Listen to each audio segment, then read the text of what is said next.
Hello students, Shri Rajaram उच्च माध्यमिक विद्यालय मोजियावास के इस यूट्यूब चैनल पर आप सभी का स्वागत है। आज अपन बायोलॉजी का जो 12th का सिलेबस है उसके बारे में डिस्कस करेंगे। तो सबसे पहले सिलेबस को डिस्कस करने से पहले मैं बता देता हूँ कि जो आपकी 12th बायोलॉजी की जो किताब है उस किताब के अंदर 342 पेज है और 342 पेज की जो किताब है इस किताब के अंदर टोटल आपके 42 यानी कि 42 चैप्टर दिए हुए हैं और 42 चैप्टर को 10 इकाई के अंदर बांटा गया है। तो ये आपको एकदम क्लियर होना चाहिए। 342 पेज है, 42 आपके पार्ट है और 10 इकाई है और 10 इकाई को फिर अलग अलग रूप से डिवाइडेड किया हुआ है। आगे अपन देखेंगे। अब सबसे पहले तो बोर्ड का जो पेपर है वो आपके 56 नंबर का होता है, ये आपको ध्यान रखना है। 56 नंबर का आपके बोर्ड के एग्जाम होता है और 30 नंबर का प्रैक्टिकल होता है और 14 नंबर आपके इंटरनल मार्क्स यानी कि स्कूल से जाता है। इतना आपको एकदम दिमाग के अंदर क्लियर रखना है, किसी प्रकार की कोई शंका नहीं होनी चाहिए। सबसे पहले 56 नंबर पेपर आएगा वार्षिक के अंदर, 30 का प्रैक्टिकल होगा और 14 नंबर आपके स्कूल से जाएंगे। ये आपके एकदम दिमाग के अंदर क्लियर है। उसके बाद अपन डिस्कस करेंगे कि बोर्ड का जो पेपर है उस पेपर के जो आपके किताब के अंदर है वो दो डिवाइडेशन है, एक बॉटनी है और एक जूलॉजी है। अब बॉटनी जो है वो 28 नंबर की है, जूलॉजी भी है वो भी 28 नंबर की है। अब बॉटनी के अंदर आपके 5 इकाई है, जूलॉजी में भी 5 इकाई, टोटल मैंने आपको बताया था 10 इकाई है। तो यहाँ आपके 5 इकाई है, यहाँ भी 5 इकाई है। यहाँ पे यूनिट जो है वो यहाँ पे बॉटनी के अंदर 20 है और यहाँ पे 22 है। अब लॉकडाउन के कारण सुनने में आया है कि आपका सिलेबस 30% कम होगा, क्या होगा वो देखा जाएगा, लेकिन अभी अपने को तो पहले के हिसाब से ही देखना है। इकाई जो है 5 है, यहाँ पे यूनिट जो 20 है, यहाँ पे 5 और यहाँ पे 22, यानी कि 2 पार्ट जो है वो जूलॉजी में ज़्यादा है। इतना आपको ध्यान रखना है। इसके आगे का अपन आगे डिस्कस करेंगे। प्रैक्टिकल के अंदर आपको इतना ध्यान रखना है कि प्रैक्टिकल जो होते हैं उसके अंदर एक वृत्त प्रयोग, 2 वृत्त प्रयोग होते हैं, एक बॉटनी में एक जूलॉजी में, 4-4 नंबर के। 2 लघु प्रयोग होते हैं 3 नंबर के, एक बॉटनी का एक जूलॉजी का, 6 नंबर ये हो गए। उसके अलावा प्रादर्श स्पोर्टिंग जो होती है उस स्पोर्टिंग के अंदर टोटल 6 होती है, जिसमें से 3 बॉटनी में 3 जूलॉजी में, जिसके अंदर आपको लिमिटेड टाइम दिया जाता है। उस टाइम के अंदर आपको उस प्रश्नों को सॉल्व करना है। ये आपके 6 नंबर का होगा, प्रत्येक प्रश्न 1 नंबर का होगा। फिर प्रायोगिक कार्य जो आपके फाइल बनाते हो, प्रैक्टिकल फाइल, उसके आपके 4 नंबर होंगे। फिर मौखिक जो वाइवा है, एग्जामिनर जो आता है वो वाइवा लेता है, उस वाइवा के आपके 2 नंबर है। उसके अलावा परियोजना कार्य जो प्रोजेक्ट कार्य है उसके 4 नंबर है। ऐसे करके टोटल आपके प्रैक्टिकल के अंदर 30 नंबर आपको मिलेंगे। उसके अलावा फिर इंटरनल के अंदर आपको ध्यान रखना है, अब आपके दिमाग के अंदर एक कभी भी शंका नहीं होनी चाहिए हमारे बायोलॉजी में सर आपने 14 में से कम भेजे। इसका मतलब सीधा सा ये है, अभी स्पष्ट कर देता हूँ कि जो आपके इंटरनल मार्क्स है वो आपके इंटरनल मार्क्स जाएंगे उपस्थिति के आधार पर। जो आपकी स्कूल में उपस्थिति होगी, यानी कि आप स्कूल के अंदर 12 महीने के अंदर कम से कम 95% उपस्थित आपको रहना ही है, तब जाके आपके 14 में से 14 मार्क्स जाएंगे। उसके अलावा दूसरा पॉइंट जो है वो है आपके प्रोजेक्ट कार्य। आपके स्कूल से जो आपके 14 नंबर जाएंगे उसके अंदर एक प्रोजेक्ट फाइल आपको बना के देनी पड़ेगी, जिसके आपके लगभग 5 नंबर होंगे।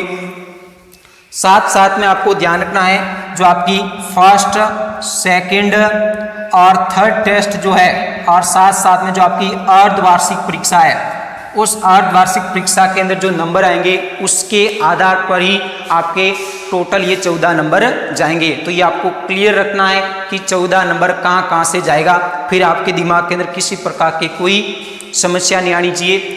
अब अपन देखेंगे बोर्ड का जो 56 नंबर का मैटर है उसके अंदर बॉटनी और जूलॉजी के जो आपके 20 और 22 चैप्टर दिए हुए हैं, इस चैप्टर में से कहाँ से कैसा प्रश्न आएगा इसको अपन आगे देखेंगे। इसलिए वीडियो को आप बिना स्किप किए लास्ट तक देखिए ताकि आपको कहीं ना कहीं फायदा। हाँ, आगे बॉटनी और जूलॉजी। बॉटनी के अंदर मैंने आपको बता दिया है, यहाँ से आपके 28 नंबर मिलेंगे और जूलॉजी में भी आपको 28 नंबर मिलेंगे। उसके बाद अब बॉटनी और जूलॉजी का डिवाइडेशन कुछ इस प्रकार है।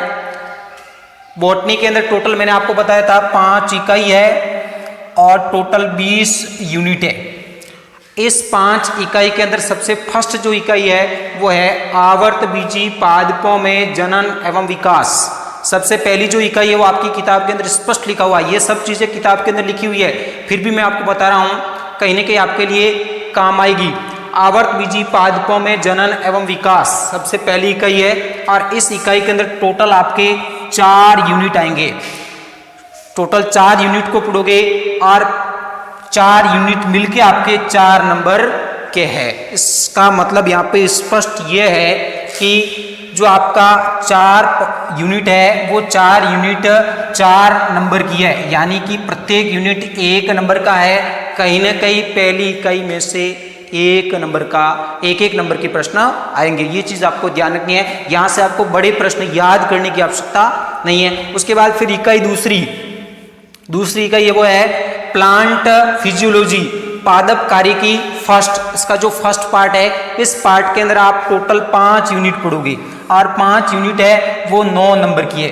बहुत ज्यादा नंबर का जो है वो इसी इकाई के अंदर है, और इस इकाई के अंदर टोटल 5 यूनिट है और 9 नंबर के आपके यहाँ से प्रश्न आएंगे। तो कहीं ना कहीं आपके यहाँ से बड़े प्रश्न आने की संभावना पूरी है। इसको अपन जब पढ़ेंगे तब व्यवस्थित तरीके से बता देंगे कि कौन से पार्ट से बड़ा प्रश्न आएगा, कौन से छोटा आएगा। फिर तीसरी जो इकाई है वो है प्लांट फिजियोलॉजी पार्ट सेकेंड। ये फर्स्ट है, ये सेकेंड है। इस सेकंड के अंदर टोटल 4 यूनिट है और 5 नंबर है। इसके अंदर 4 यूनिट है और 5 नंबर आपको मिलेंगे, और इसके अंदर भी कहीं ना कहीं आपके एक बड़ा प्रश्न आने की संभावना है 3 नंबर का। उसके बाद फिर है इकाई 4, जिसके अंदर है पादप प्रौद्योगिकी। इसके अंदर टोटल 3 यूनिट है, और 3 यूनिट जो है वो आपके 5 नंबर के है। यहाँ से भी एक बड़ा प्रश्न आने की संभावना है। उसके बाद फिर है इकाई 5 आर्थिक वनस्पति विज्ञान एवं मानव कल्याण।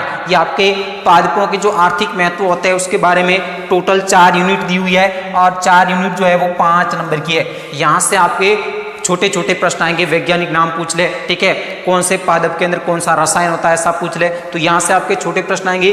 तो कुल मिला के यहाँ पे आपके जो बॉटनी है वो 28 नंबर की है, और इस 28 नंबर के अंदर टोटल 5 इकाई या 20 यूनिट है। ये आपके फिक्स हो गया। उसके बाद जब अपन पढ़ेंगे तो व्यवस्थित तरीके से बता देंगे किस यूनिट में से छोटा प्रश्न आएगा, किस में से बड़ा आएगा। यहाँ मैंने आपको हल्का सा बता दिया है। फिर जूलॉजी भी आपके 28 नंबर की है। इसके अंदर भी आपके जो इकाई है वो 5 ही है, लेकिन यूनिट जो है वो आपके 22 यूनिट होंगे यहाँ पे।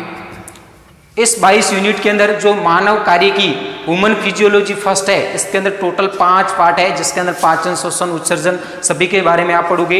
इसके अंदर टोटल 7 नंबर है, तो ये आपको ध्यान रखना है। मानव कार्यकी के अंदर 5 यूनिट और 7 नंबर। फिर मानव कार्य की पार्ट सेकंड, इसके अंदर आपके 5 यूनिट है और 7 नंबर है, दोनों बराबर है। फिर थर्ड जो है वो मानव भ्रूणिकी, भ्रूण का विकास किस प्रकार से होता है, जनन किस प्रकार से होता है, तो ये सभी चीजें इस इकाई के अंदर आप पढ़ोगे। और ये इकाई जो है ये आपके प्रैक्टिकल के हिसाब से भी इंपॉर्टेंट है। भी जब प्रैक्टिकल बताऊंगा उस समय बताऊंगा, जो आपके प्रैक्टिकल होगा वो इसी यूनिट में से होगा, इसलिए आपको ज्यादा घबराने की आवश्यकता नहीं है। इस पाठों को आपको व्यवस्थित तरीके से पढ़ लेना है। आपके 56 + 30 एकदम क्लियर हो जाएंगे।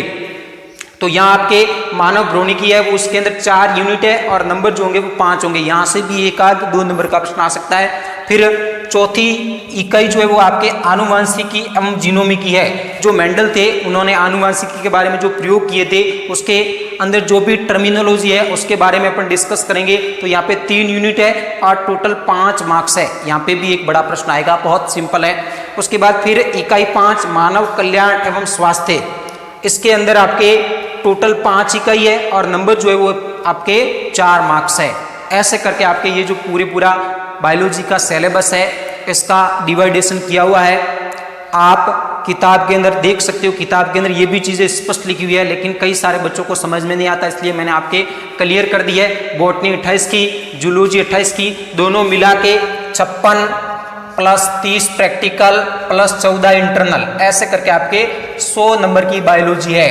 तो आपके 100 नंबर की बायोलॉजी के अंदर कहाँ से क्या आएगा मैंने आपको स्पष्ट कर दिया है। जब अपन पढ़ेंगे उस समय मैं आपको बता दूंगा कहाँ से कैसा प्रश्न आएगा, बड़ा बढ़ेगा छोटा बनेगा, और पाठ पेपर के अंदर किस प्रकार से प्रश्न आते हैं वो भी मैं आपको बताऊंगा। प्रीवियस ईयर के पेपर भी करवाऊंगा, इसलिए आप नो डाउट फ्री रहिए। और एक बार और कह देता हूं, आप यदि पहली बार चैनल पर आए तो चैनल को सब्सक्राइब कीजिए और घंटी के निशान को भी दबा दीजिए, ताकि कहीं ना कहीं आगे भी आपको वीडियो के नोटिफिकेशन मिलता रहे। आज के लिए इतना ही खूब, थैंक्स अलॉट।